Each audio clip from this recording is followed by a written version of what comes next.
Hi everyone, welcome to our first flipped video.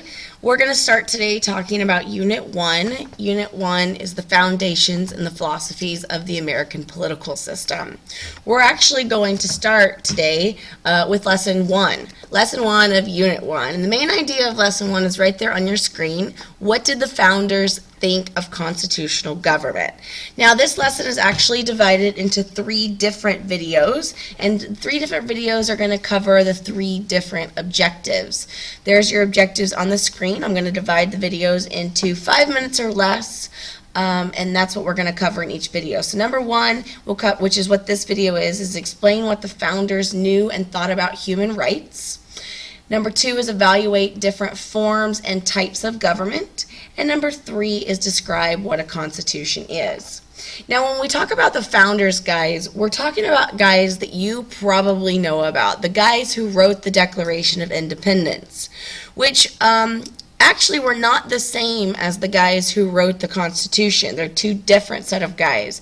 So these are guys like Thomas Jefferson and George Washington and John Adams and Benjamin Franklin and John Hancock. These guys are known as founders. These are kind of the revolutionary guys, the ones who fought and separated against England. They will be different than the framers. The framers are the people who wrote the Constitution and include and kind of are led by James Madison. So let's start today, and we're going to talk about what the founders knew about government. Now, you have to remember that this is, after or actually during the Revolutionary War. We've split from Great Britain. We're in the process of separating ourselves. We have not yet become a new country, but we are already thinking about what type of government our new country will have or should have. So what these guys knew, and remember guys, these are educated white men who are very, very smart. They're mostly aristocratic, meaning they're rich. They're mostly land slave owners. And they know a lot about history and philosophy. And they're really going to look to those areas to help in setting up the new government. So we're going to look at ancient Greece and ancient Rome, people like Aristotle and the Roman Republic, and we're going to go to English philosophers like John Locke and Thomas Hobbes, and we'll talk about those 2 guys again. But they realized, looking through all of their what they knew about government, is that they thought that the government must do 3 things. 1, help the people learn and perform civic duties. 2, democracies start well usually, but end very poorly. And number 3, kind of the biggest one, is that the government must respect and protect people's natural rights. And those natural rights come from John Locke's theory, and they are life, liberty, and property. And we'll talk about those later in Lesson 2. But the founders really learned 2 important lessons from the Revolutionary War and from the writing of the Declaration of Independence.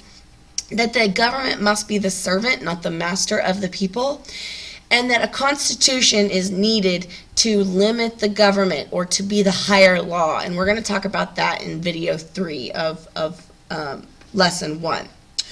So throughout this entire semester, and really throughout this entire year, I'm going to a lot of times refer to what's known as the state. And when I mean that, I'm not talking about the state of Missouri. I'm actually identifying some sort of political entity which occupies a specific territory and has an organized government.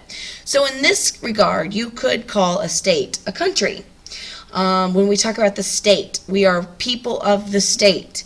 Now, that's different than, say, a nation, because a nation describes an independent state or country, but that has a sizable and unified common culture. And culture is different because it includes things like religion and language and traditions and customs. So I need you to realize that nations can be in states. And in this case, a state has 4 different features: population, territory, sovereignty, and government. Sovereignty is really the big one there, meaning power. So a state has power, essentially.